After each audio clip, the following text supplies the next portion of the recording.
Assalamualaikum warahmatullahi wabarakatuh. Perkenalkan, nama saya Anggi Dwi Anggraini. Saya dari Ilkom 3. Di sini saya akan membahas materi tentang bahasa baku. Kita ke pengertiannya dulu ya. Jadi, bahasa baku adalah kata yang digunakan sesuai dengan pedoman bahasa yang telah ditentukan, dan sumber utama dari bahasa baku adalah KBBI. Bahasa baku umumnya sering digunakan baik itu dalam suatu tulisan maupun lisan, seperti pengungkapan kata-kata kita. Bahasa baku ini jarang sekali digunakan oleh orang awam, karena tuh orang awam biasanya menggunakan bahasa daerah, bahasa campuran daerah, dan bahasa Indonesia. Bahasa gaul zaman sekarang biasanya tuh remaja-remaja sering menggunakan bahasa-bahasa gaul, termasuk saya. Bahasa kayak kalimat-kalimat yang disingkat, seperti kayak mager, males gerak, terus gaje, gak jelas, bucin, budak cinta. Itu remaja-remaja zaman sekarang sering kali menggunakan bahasa-bahasa itu.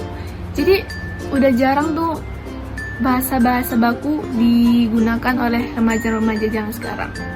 Bahasa baku tuh biasanya digunakan pada komunikasi publik dan formal, seperti dalam perundang-undangan, surat menyurat, dan rapat resmi. Biasanya seperti presiden, wakil presiden, DPR, pokoknya tuh orang-orang pemerintahan lah yang sering menggunakan bahasa baku, biar sopan, biar kelihatan berwibawa gitu. Jadi orang-orang awam tuh ketika mendengar bahasa baku, dia tuh bakalan kayak ngerasa aneh gitu. Hah, apaan sih gitu. Kayak misalnya nih, saya kasih contoh. Adele, bolehkah saya meminjam pulpen Anda? Itu kayak kelihatan baku banget kan. Jadi orang-orang yang mendengar itu yang jarang mendengar bahasa baku tersebut kayak, bahasa kau baku kali. Pasti orang-orang bakalan ngomong kayak gitu. Karena mereka tuh jarang, bahkan kayak hampir gak pernah gitu mendengar bahasa-bahasa baku dari sesama gitu. Dan kalaupun kita mau menggunakan bahasa baku, kita tuh harus lihat situasi dan siapa lawan bicara kita. Misalnya nih, saya ngomong sama teman, boleh gak aku minjem ini kau? Boleh gak aku minjem pulpen kau? Boleh gak aku nebeng? Gak apa-apa, karena itu sebaya. Jadi ya gak apa-apa gitu kan. Tapi kalau misalnya kita sama yang lebih tua, itu atau sama dosen, sama orang tua, sama kakak-kakakan kelas, itu tuh diusahain yang lebih sopan, seperti, permisi pak, bolehkah saya bertanya apakah besok ada waktu bapak untuk masuk ke kelas kami? Itu lebih sopan. Jangan, pak besok ada waktu nggak buat masuk ke kelas kami, kan nggak sopan gitu kan.